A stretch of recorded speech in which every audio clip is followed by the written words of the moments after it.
एक बार की बात बताएं कि एक बूढ़ी मैया ने भगवान की भक्ति की। भक्ति भी बड़े दिमाग की है। बूढ़ी मैया ने भगवान भोले बाबा की भक्ति की और बूढ़ी मैया की भक्ति से भगवान इतने प्रसन्न हो गए कि प्रकट हो गए। जवाब दिया, क्या मांगना चाहते हो आप? और केवल हम एक ही वरदान देंगे, उस एक ही वरदान में आप क्या मांगना चाहते हो? जो भी मांगना चाहती हो मांगो। अब बूढ़ी मैया बहुत बुद्धिमान थी। बूढ़ी मैया ने भगवान से कहा, प्रभु हमें थोड़ा सा मौका दीजिए सोचने का, विचार करने का। एक ही वरदान आप देंगे, ऐसे हम क्या मांगे? बेटा से बहू से सलाह लेनी जरूरी है। जाकर के बेटा के पास बूढ़ी मैया पहुंच गई। बेटा, भगवान भोले बाबा हमसे बहुत प्रसन्न हैं और वो हमें एक वरदान देना चाहते हैं। लाला, उस एक वरदान में हम क्या मांगे? बेटा ने कहा, देरी क्यों कर रही हो? भगवान एक वरदान देना चाहते हैं तो आप ऐसा करो, एक वरदान मांग लो कि ये क्षेत्र में जितनी भी जमीन जायदाद है, जितने भी मकान है, सब हमारे नाम हो जाएं। बूढ़ी मैया बोली, वाह लालची भक्ति हमने की, वरदान आप मांग रहे हो। मैया कहने लगी, सलाह आपसे नहीं, हम अपनी बहू से सलाह लेंगे। बेटा की बहू के पास बूढ़ी मैया पूछने लगी, लाली भगवान भोले बाबा हमसे बहुत प्रसन्न हैं और वो हमारी भक्ति से प्रसन्न होकर के वो हमें एक वरदान देना चाहते हैं, और वरदान में हम क्या मांगे? उसने जवाब दिया, मैया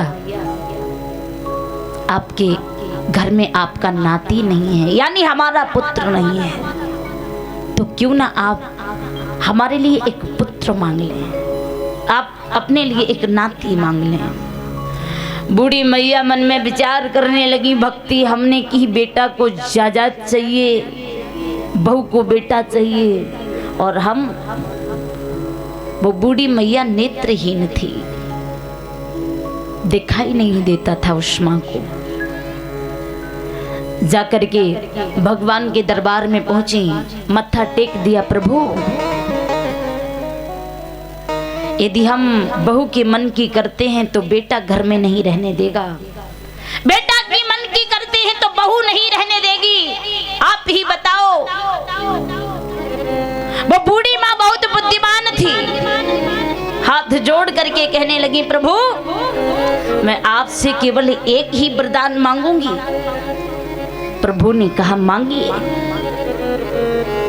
बूढ़ी मैया कहने लगी कि मैं अपनी आंखों से,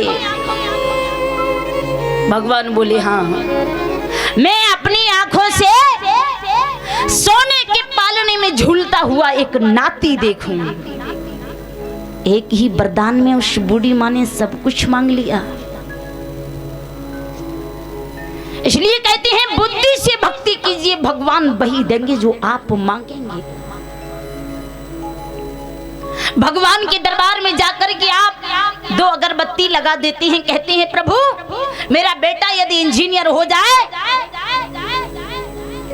तो हम आपके दरबार में 501 रुपए का प्रसाद चढ़ाएंगे। किसको लालच दे रही हैं आप? जो भगवान सारी सृष्टि को चला रहा है, सारी सृष्टि को पाल रहा है, और आप उसे लालच दे रही हैं। कहते हैं, धन इसलिए दान किया जाता है कि हमारा धन यदि पाप का कमाया हो वो धन पवित्र हो जाए, इसलिए दान किया जाता है, इसलिए नहीं कि हमारा धन और बढ़ जाए।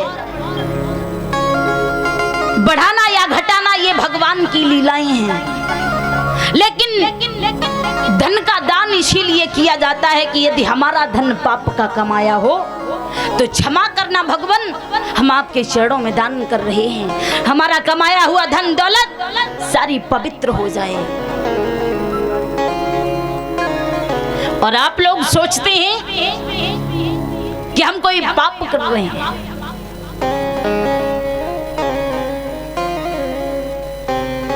आज भगवान भोले बाबा ने जब आवाज लगाई है तो गर्व से ही उस बच्चे ने कहा है कि प्रभु क्षमा करना, हम ऐसे समय में जन्म लेना चाहते हैं, कुछ समय के लिए ये दुनिया मोह माया से दूर हो जाए। उसी समय भगवान भोले बाबा ने 5 घड़ी के लिए दुनिया को मौन कर दिया, मोह माया से अलग कर दिया। उस सुंदर से अवसर में श्री सुखदेव जी का जन्म हुआ। बोलिए सुखदेव भगवान की, बोलिए परीक्षित महाराज की। श्री सुखदेव जी जन्म लेने के तुरंत बाद सीधे जंगल की ओर भागने लगते हैं। वो कोई साधारण बालक नहीं जिन्हें अमर कथा का ज्ञान था, भगवान के स्वरूप थे। आज व्यास भगवान पीछे पीछे दौड़ते चले जा रहे हैं। बेटा, वाली सी उम्र है और आप जंगल की ओर जा रहे हो, कोई असर नहीं पड़ा, जाकर के जंगल में पहुंच गए, भक्ति में लीन हो जाते हैं। और जब भगवान की भक्ति करने लगते हैं